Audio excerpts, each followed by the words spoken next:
பவளப்பாறைகளின் தோழர்கள், கடலின் அழகை காக்கும் பச்சை நிற மீன்களின் ரகசியங்களை பற்றி பார்க்கலாமா வாங்க.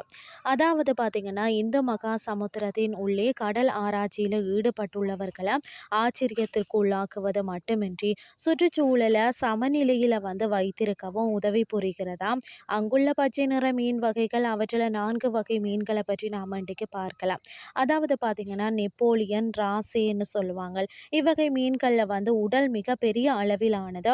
இதன் நிறம் பார்த்தீங்கன்னா பசுமை கலந்த நீளமாக இருக்கிறது. இதன் முகம் பல சிக்கலான வடிவங்கள் கொண்ட அமைப்புகளால் ஆனது. நெப்போலியன், ராசே மீன்கள் கடலுக்கடியில் உள்ள பவளப்பாறைகளை பாதுகாப்பதில் முக்கிய பங்காற்றுகிறதா. பவளப்பாறைகளின் பவளத்தை உட்கொண்டு வாழும் முள் கிரீடம் நட்சத்திர மீன்களை நெப்போலியன், ராசே தனக்கு உணவாக்கி கொள்கிறது. இதன் உருவத்திற்கு நேர் எதிராக இதன் செயல்பாடுகள் மெதுவாகவும் மென்மையாகவும் இருக்கும். அடுத்தது பார்த்தீங்கன்னா கிரீன் இக்ரோமிஸ். பச்சை நிற மீன்களில் மிகவும் அழகானது கிரீன் இக்ரோமிஸ். இது அளவிலே சிறியது, அமைதியான குணம் கொண்டதாம். இதன் பசுமையும் நீல நிறமும் நிறைந்த செதில்கள் சூரிய ஒளியில வைரம் போல மின்னக்கூடியவை.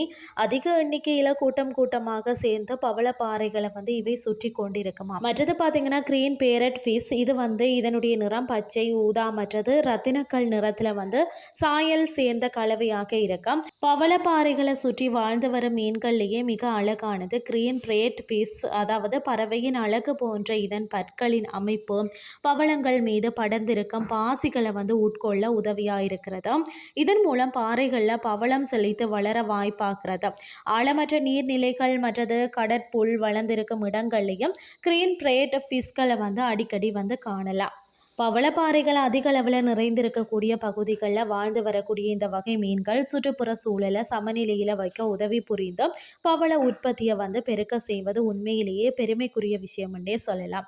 இன்றைய கிறிஸ்டி உங்களுக்கும் பிரயோசனமாக அமைஞ்சிருக்கும்னு சொல்லி நானும் நம்புகிறேன். இதே மாதிரி மற்றொரு கிறிஸ்டின் வாயிலாக உங்களை சந்திக்கிறேன். நன்றி.